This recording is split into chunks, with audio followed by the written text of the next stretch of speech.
visage, même si vous ne pouvez pas parler. Alors, Footlight permet de corriger, de structurer et d'interconnecter automatiquement les informations relatives aux événements culturels et de les convertir en données interconnectées compatibles avec les moteurs de recherche. Pour nous parler de Footlight, un outil qui nous permet de trouver des événements culturels, nous avons invité Grégory Sommier-Finch, cofondateur chef technologique de Culture Créée, que nous pouvons appeler en français, bien sûr, la Culture Créée. Et vraiment, je voudrais quand même qu'on voit ton doux visage, parce que vous êtes ici avec nous toute la journée. Donc, si les gens ont des questions, ils pourront venir vous voir. Bien sûr, n'oubliez pas, on vous l'a dit tout à l'heure, mais si vous n'avez pas payé votre dîner, vous avez jusqu'à 10h30 pour aller l'acheter au comptoir. 25 comptant, argent comptant ou carte de crédit acceptée. On va vous envoyer un merveilleux sondage le 22 février et sincèrement, votre opinion compte, on en tient compte, on lit tout. Donc, c'est comme ça dans les milliards de forums. Bienvenue, je cède la parole à Grégory. Bonjour, merci d'être venu. Juste une petite question avant de commencer. Qui a vu la présentation de Clément Laberge juste avant? Parfait. Alors, vous êtes dans le sujet déjà des métadonnées structurées. Parce que je vais continuer un peu sur ces lignes. Alors, je m'appelle Grégory Sommier-Finch. Je travaille chez Culture Create. Je suis ici avec ma cofondatrice, Tammy Lee. Et chez Culture Create, on utilise la technologie de pointe, la technologie. Dans le fond, notre but, c'est d'améliorer la découvrabilité pour amener plus de monde en salle. Bien sûr, c'est ça le but, c'est qu'on veut qu'il y ait plus de gens qui découvrent vos spectacles et qui viennent assister en salle. Donc, c'est ce qui nous tient à cœur. Donc, j'aime commencer avec ce diapo parce que je pense qu'on est tous sur la même onde ici dans cette salle. C'est parce que vraiment nous croyons que les arts et la culture transforment l'individu. Ils nous invitent à regarder les autres avec générosité et curiosité. Donc, je pense qu'on est tous d'accord. Mais je vais juxtaposer ça un peu avec le monde numérique dans lequel on vit. Hein? Ce n'est pas toujours évident, le monde numérique, l'arrivée de l'intelligence artificielle et toutes ces nouvelles choses qui changent constamment. Qu'est-ce qu'on fait avec tout ça? C'est un peu une énigme. Alors, je vais poser une question à la salle, si vous me permettez. Quelle est votre opinion de l'état actuel de la découvrabilité d'événements culturels? Est-ce que ça s'est amélioré récemment avec toutes ces technologies d'intelligence artificielle ou non? Non. Juste une image pour vous donner un peu d'idée, de vous stimuler un peu. Hein? Qu'est-ce qui arrive? Hein? On vit dans quel monde aujourd'hui avec toutes ces technologies et l'intelligence artificielle? Je suis d'accord. Non, moi je dirais non aussi. Je dirais qu'en ce moment, il y a des problèmes. Il y a beaucoup de potentiel, mais j'aimerais faire un test avec vous, juste pour mettre un peu les pendules à l'heure de l'état actuel. J'aimerais faire un test. Alors, c'est quoi un test? Mais j'ai une question. Je vais poser une question à l'intelligence artificielle, aux plateformes. Et ma question, c'est voici. Est-ce que Christine Beaulieu joue un spectacle le mois prochain? OK? Je ne mentionne pas Jamie Hydro, c'est juste Christine Beaulieu. Et je veux savoir si elle est en salle, si je peux le voir avec des amis le mois prochain. OK, ça c'est ma question. Et j'ai fait un petit tour, je vais juste le partager avec vous. OK? Donc je commence avec Google. Est-ce que vous avez déjà vu le Google Finder de Events Finder? Parce que maintenant, de plus en plus, quand on tape une question sur Google, Google essaie de donner une réponse directe. OK, ça c'est un peu le début de ce qu'on appelle, avec l'intelligence artificielle, des réponses directes. Donc, j'ai entré Events Christine Beaulieu, et la première chose que Google me montre, c'est une réponse directe, 2 événements. OK, c'est pas en mars le mois prochain, c'est en avril, mais avec des outils comme Google Event Finder, qui est un outil de graphe de connaissances, tu peux mettre des choses comme des dates. Hein? C'est comme une base de données. C'est plus des sites web, ça utilise des métadonnées pour répondre à des questions. Donc, je peux spécifier le mois prochain. Et là, je vois 3 jours. Les photos, c'est un peu bizarre, mais 3 événements en mars de Jamie Hydro. OK? Je continue. je sélectionne une, le 27, le 24, et là, je commence à me douter un peu. C'est un peu bizarre, la description est bizarre, et il n'y a pas d'information, il y a juste des billets sur des sites que je ne connais pas. Je suis un peu suspect. Là, je clique sur un des billets, système de billets, et je tombe avec des billets entre 260 et 400 $. C'est quoi ça? Alors, je me débranche là. Pour moi, ça, c'est un exemple qui ne marche pas actuellement. Vous êtes d'accord, je pense. Donc, je vais voir ailleurs, sur d'autres plateformes. Je regarde sur Sortu. OK, le 30 mars, mais ce n'est pas les mêmes dates que j'ai vues tantôt. J'explore, juste pour faire le tour, Facebook. Il y a plusieurs dates, mais le 24, le 27 et le 23 ne sont pas là. Qu'est-ce qui se passe? Il y a des dates partout. Sur Voir, il y a le 23 mars seulement. Sur la vitrine, oui, c'est bien, mais je vois seulement le 30 et le 31 mars. Et j'ai mis un système de billetterie comme Ticketmaster. OK, là, je vois le 24 et le 27. Ce n'est pas les mêmes dates que les autres. Dernier essai, dernière plateforme, Eventful. Eventful, je l'ai mis parce que moi, des fois, quand je rentre dans un hôtel, le concierge utilise Eventful pour suggérer des spectacles. Alors là, je vois le 3 mars. Et j'ai regardé, ça dit de montagne, mais le 3 mars, ce n'est pas de montagne, c'est à Sainte-Thérèse. Donc, c'est même des informations qui ne sont pas bonnes. Alors, voici un résumé de ma réponse que j'ai eue. Les dates sur telle plateforme. C'est sûr que toutes les dates sont sur le site de porte-parole, sauf une parce qu'ils viennent de se rajouter, mais la plupart des dates sont là. Et sur les plateformes, c'est un peu n'importe quoi. On est d'accord. Qu'est-ce qu'on peut faire pour régler cette situation?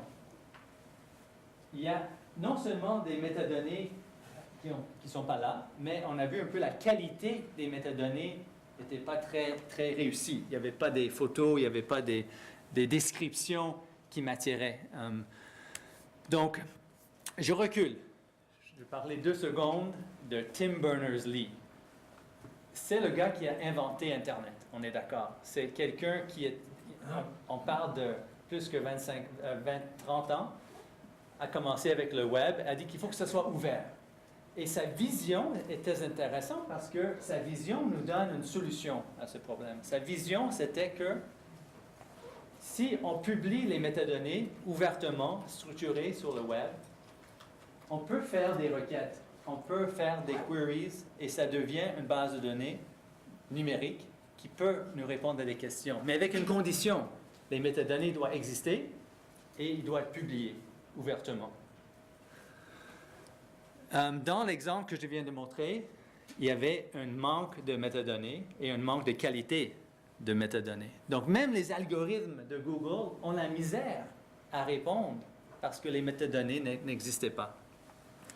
Si on pouvait générer des métadonnées, on pourrait commencer à résoudre ce problème.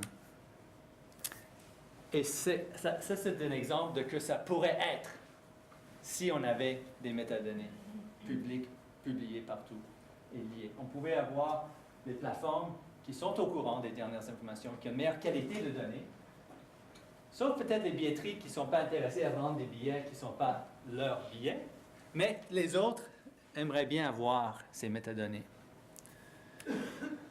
Donc, c'est ce qu'on essaie de faire chez Culture Crée, c'est de générer des métadonnées.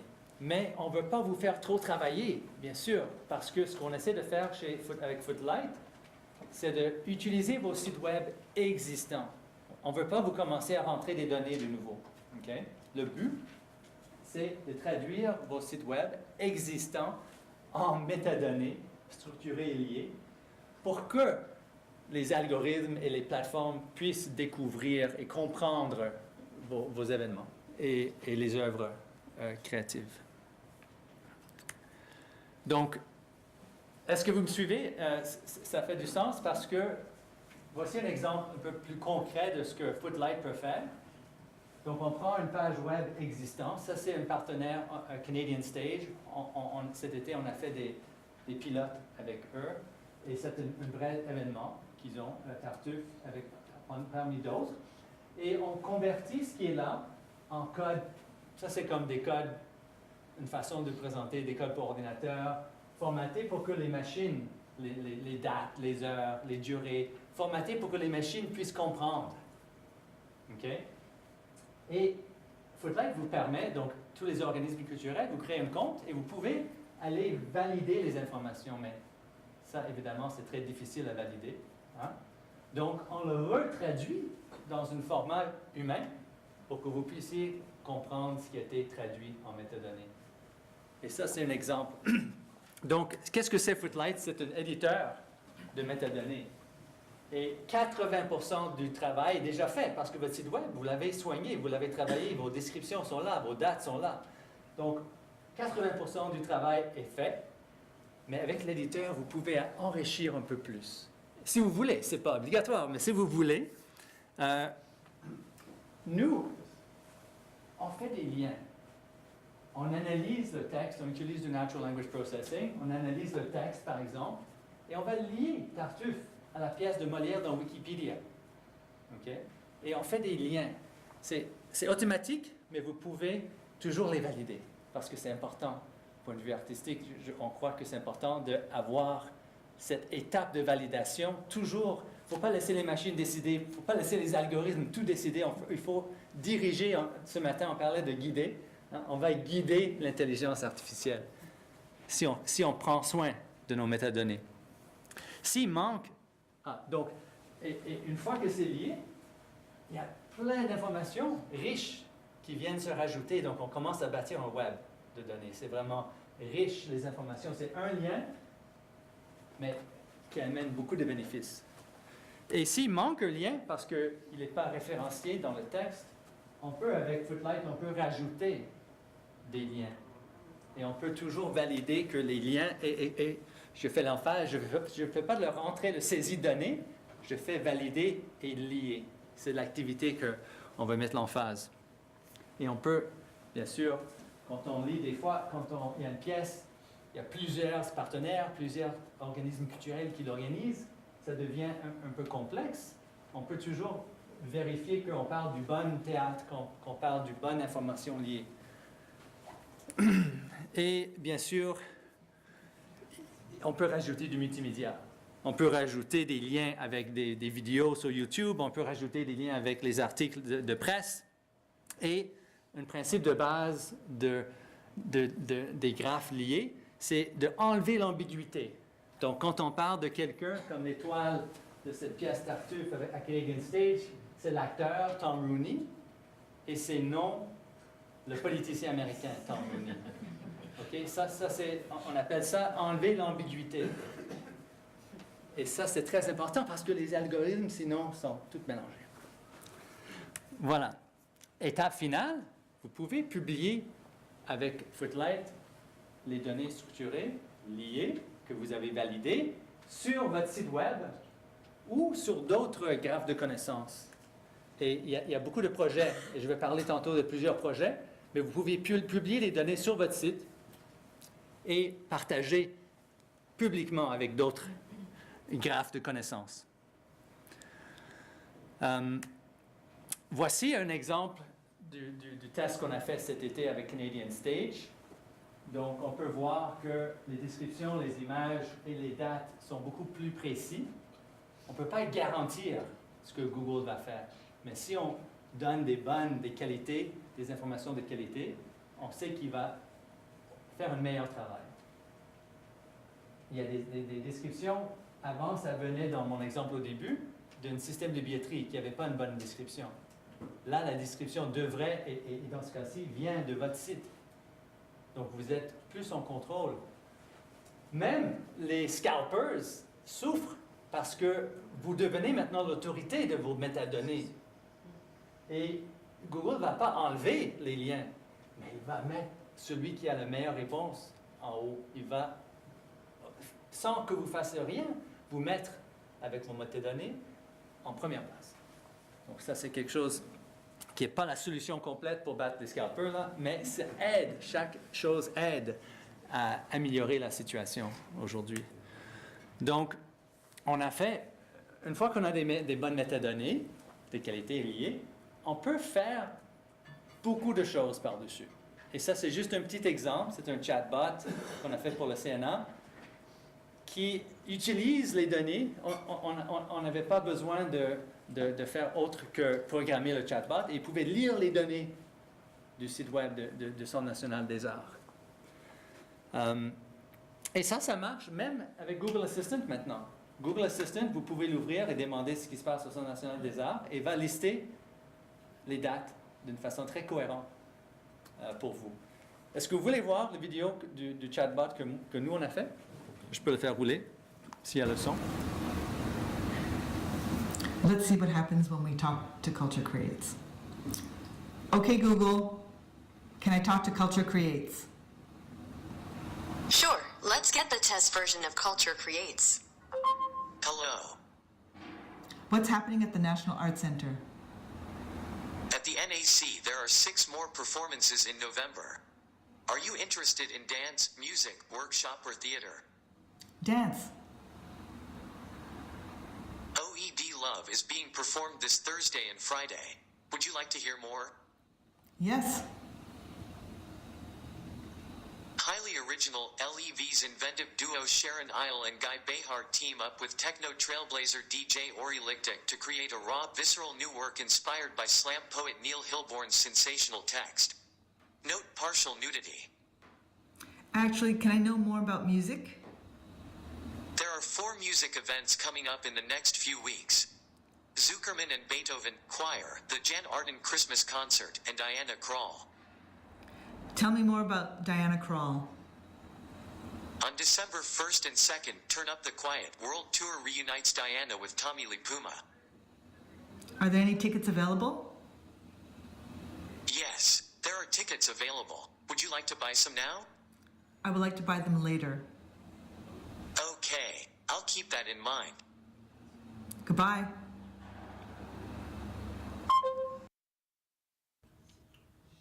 Ça, c'est un exemple où on a publié avec le Centre national des arts des métadonnées sur leur site web. Mais j'ai dit tantôt qu'il y a d'autres places qu'on peut publier les données. Et avant que vous puissiez bénéficier de Footlight, on est en train de travailler fort pour que ce soit très facilement accessible. Et on travaille sur plusieurs projets. Premier projet que je vais parler, c'est avec le Conseil des arts du Canada, avec le Digital Strategy Fund, pour faire un endroit, artsdata.ca, qui serait une place où on peut agréger les données des événements pour créer une source de qualité et qui va permettre, quand c'est lancé, être une coopérative de données où vous pourriez vous joindre et utiliser les outils de Footlight gratuitement. Donc ça, c'est un peu l'idée de ce projet-là, de mettre ça en place. Il y a un autre projet très important avec Kapakoa qui sert à approfondir les métadonnées, nous donner un roadmap pour quelles métadonnées sont importantes pour nous et de les relier aux plateformes Rideau, aux autres plateformes internationales qui nous permet de justement mettre les événements et les artistes sur la carte internationalement. On a la chance d'avoir Frédéric Julien ici. Est-ce que tu aimerais, Frédéric, juste dire 2 mots sur le projet avec Kapakoa?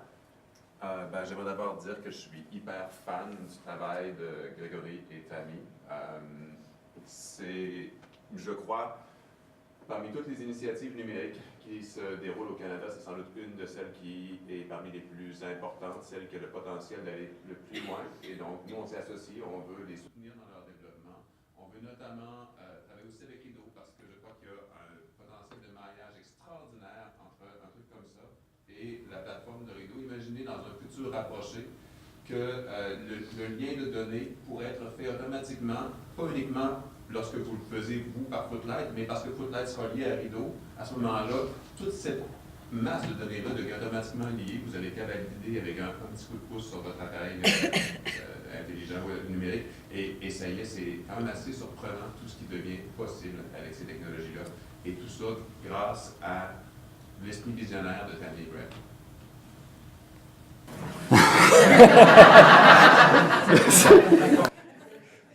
Alors, je vais terminer avec ce message. Les métadonnées, j'espère que je vous ai démontré que c'est important, non seulement de les avoir, mais d'avoir une qualité de métadonnées. Donc, revendiquez vos métadonnées. Que ce soit avec Footlight, avec d'autres projets, avec d'autres outils, ce n'est pas important. Ce qui est important, c'est qu'on commence à avoir, que vous êtes conscient et qu'on commence à avoir des métadonnées et que ça soit ouvert, publié ouvertement. Et là, on peut tous travailler ensemble. Est-ce qu'il y a des questions?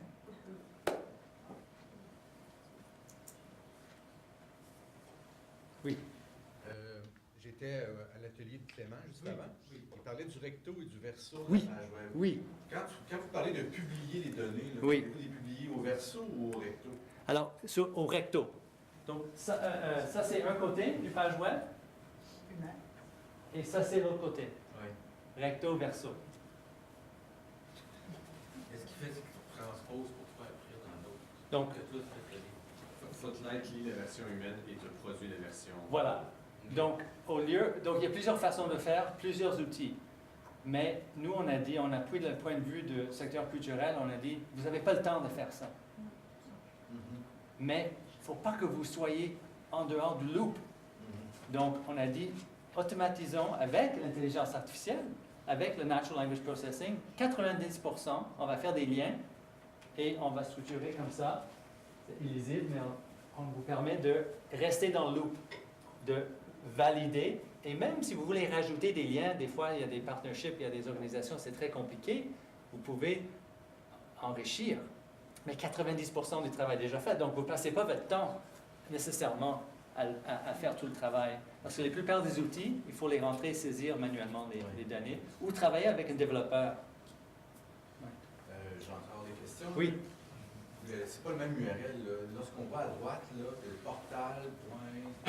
Autrement dit, là, Ça, c'est Arts Data, oui. Ça, c'est un portail qui on voudrait offrir cet outil-là avec le projet Arts Data. OK. Mais lorsqu'on édite les métadonnées, Oui. est-ce que ça vient enrichir notre site web? Oui, OK. Alors, bonne question. Comment on met ça sur le recto verso? OK, alors, la façon que nous, on préconise, c'est on vous donne un petit JavaScript de une ligne. OK? Vous demandez à votre fournisseur web ou avec votre webmaster de mettre cette ligne sur votre site. OK. Après ça, ça donne l'autorité pour nous de mettre les données sur votre site. Ah, OK. Mais on travaille aussi avec Wikidata, avec différentes sources ouvertes. Donc, le projet ici, c'est Wikidata. Il y a plein d'autres standards. Il y a le ISNI qui donne des identifiants globaux. On travaille, donc, même si vous ne publiez pas sur votre site, vous avez un bénéfice de structurer les métadonnées. Mais ce que vous n'aurez pas, c'est ça. Ça, si vous voulez que l'information vienne de votre site web, dans ce cas-là, il faut mettre le code snippet. OK. C'est clair. Puis comment ça marche? Comment on devient client? Mais on va plus tard cette année, le but, notre plan, c'est de lancer le co-op. OK? Pour que le co-op, vous joignez au co-op et vous allez avoir des outils. OK. Mais ce n'est pas directement avec nous parce qu'on a dit, c'est notre plan, on veut faire quelque chose pour augmenter le secteur complet et pas juste une par une. OK. Exact. C'est avec Fred qu'on est client. Ben, en fait, moi, ce que je veux faire, c'est libérer Tammy et Greg pour qu'eux s'occupent du développement, puis que nous, avec Rideau et d'autres, on vous fournisse le moyen d'accéder à ça de la façon la plus efficace. Oui. On ne veut pas que Tammy et Greg passent du temps à développer des clients un an. Ce sont des chefs de file mondiaux dans les technologies sémantiques. Il faut qu'on leur permette de faire ce qu'ils font de mieux. Et avec Rideau aussi, l'intégration serait possible de voir dans l'avenir avec la plateforme Pro. Il y avait une question en arrière? Non? Ah non, c'était le Non, temps. moi, je faisais pas. Ah, OK. Oui. Le système utilise, va piger les données de différentes sources, de différentes plateformes. Oui. Qu'est-ce qui arrive lorsque les données sont soit plusieurs données erronées sur un même spectacle et même contradictoires? Qu'est-ce qu'il va faire qui va décider, ça c'est la bonne information, alors donc je vais corriger toutes les autres pour avoir en OK. définitive la bonne information? il n'y aurait jamais une bonne information sans erreur. OK? Je veux... Ça ne va pas exister. Parce que il y a la diversité. Et dans l'information, mais ce qui va arriver, c'est que chaque organisme culturel, s'ils revisent, ils vont être une source d'information de qualité. OK? Ça va primer Donc, sur ça les va autres. primer sur les autres. Et l'autorité, c'est vous l'autorité. Ce n'est pas le site billetterie ou ce n'est pas l'agrégateur qui essaie de vendre des publicités. La plateforme devrait, et Google publiquement, ils disent qu'ils vont défavoriser ces gens-là pour vous favoriser. Ils veulent. C'est juste qu'il n'y a pas de données. Il ne peut pas faire son travail actuellement. Mais ils veulent mettre le données le plus proche à l'origine, en haut, et les autres en bas. Et il n'y aura jamais un système où tous les données publiées par différentes sources vont être 100% égales, mais ceux qui sont les plus proches à l'autorité va primer. Et l'utilisateur va choisir. Est-ce que j'achète le billet à 40$ ou à 400$? Il va choisir. Et ça, pour le prix, on comprend qu'il va choisir 40. Mais c'est pour les dates, par exemple. Les dates. Parce que les dates Oui. ne concordent pas Oui. complètement dans le champ. Oui.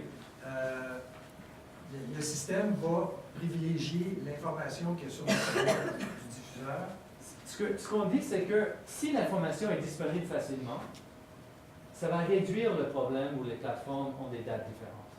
Okay. Footlight, juste pour être clair, Footlight, ce n'est pas une destination ou une app pour le grand public. Okay. Ce n'est pas une autre destination où il faut aller pour choisir ce spectacle. Si vous êtes déjà sur Google, si vous êtes sur Facebook, si vous êtes sur la vitrine, si vous êtes sur des plateformes existantes, vous allez continuer. Le public va continuer d'aller sur ces plateformes. Mais les données vont être beaucoup plus robustes et ils vont être présents. Okay. Donc, j'espère que j'ai répondu. Oui. Est-ce qu'on a besoin que nos sites web aient déjà des métadonnées harmonisées ou des données structurées? Non. Donc ça Non. va Ça peut être être... capable de détecter les auteurs, les types de spectacles Exact. et de les distinguer Oui. pour les mettre dans les bonnes. Oui. Ça fonctionne avec tout site web parce que Tim Berners-Lee, qui a inventé le site web, c'est un standard qu'on peut lire. Maintenant, comment vous avez écrit, là, c'est pour ça qu'il faut valider. Parce qu'on peut faire des erreurs. Donc, on fait 80% du travail, mais il faut venir valider si les noms, c'est le bon acteur, si l'endroit est le bon endroit, si les dates sont bonnes. Mais c'est une validation, ce n'est pas une saisie de données. Donc, on croit que ça va être plus facile. Et le fait qu'on travaille exclusivement avec le secteur culturel, les noms des artistes, les lieux, on va les avoir déjà. Donc, ça facilite. Je veux juste dire que c'est-à-dire que votre site web devient la source maître des données. So, s'il y a une erreur, c'est parce qu'il y a une erreur sur le site web. So, de manière intuitive, on aussi fait les bonnes pratiques pour le site web. Et plus on avance dans l'avenir, je pense que ça va être plus important que le site web devienne le master, le maître de vos informations et des données. Oui, Je Pierre. voulais juste ajouter Marie-Pierre de Rideau. En fait, que nous, on travaille dans le cadre de la mesure 111, guidée par Clément Laberge, que vous avez peut-être vu, à l'identifiant unique de l'œuvre de spectacle, qui, au début de la chaîne, va permettre une certaine structuration. Et donc, vous pourrez nourrir vos sites web, vous pourrez nourrir vos billetteries. Fait que déjà, on enlève une couche là, de possible erreur. Après ça, l'humain étant ce qu'il est, on verra pour Pour la notre part, au Conseil des arts et des lettres, maintenant, on demande à tous les artistes qui font des bandes de bourse de se créer un ISNI, justement, un identifiant unique. Super. Pour qu'on puisse avoir dorénavant l'information Oui. qui se transmet sur. Alors, on a commencé, c'est ce qui va permettre Oui. aux autres de découvrir après Oui. tous les artistes, etc. Et les spectacles aussi. On va commencer par les artistes, après ça, on va aller pour les spectacles. Super, excellent. Tous ces efforts-là se joignent ensemble pour s'entraider. C'est ça l'importance parce qu'on parle de données, mais c'est données structurées, ouvertes. Donc, toutes les initiatives, on travaille avec une initiative à Toronto aussi pour l'accessibilité, donc pour les artistes et les salles, l'accessibilité. Ça peut se venir greffer sur l'information. Donc, c'est ce qui est différent du passé, je dirais, c'est qu'on travaille en collaboration. Je pense que c'est terminé. Mais merci beaucoup. Tu as parlé de Oh, coop. oui. Il y a une coop, là. Oui. Pour pour bénéficier des services pour être membre de cette coop-là? Oui, ça c'est en train de se former. OK. Et c'est pas décidé encore. Et c'est pas Culture Creates, ça va être un coop à part. Mais la raison pour la coop, parce qu'on va agréger toutes les données, on va bâtir un graphe de connaissances pour le secteur. Et moi, pour nous autres, c'est important de sauvegarder cette graphe de connaissances pour que ça ne soit pas racheté par une entreprise commerciale. Et un coop, si on met le graphe de connaissances, toutes les données, on fait des métadonnées nationales, culturelles à travers le pays, nous appartiennent. On met dans le coop parce que le coop ne peut pas être racheté par l'entreprise commerciale. Et ça appartient à vous. Mais la coop n'existe pas encore. Non, parce qu'on est tous début du coop. On est en train de le bâtir. Ça existe. Mais on espère cette année. Hein? Super. Merci beaucoup.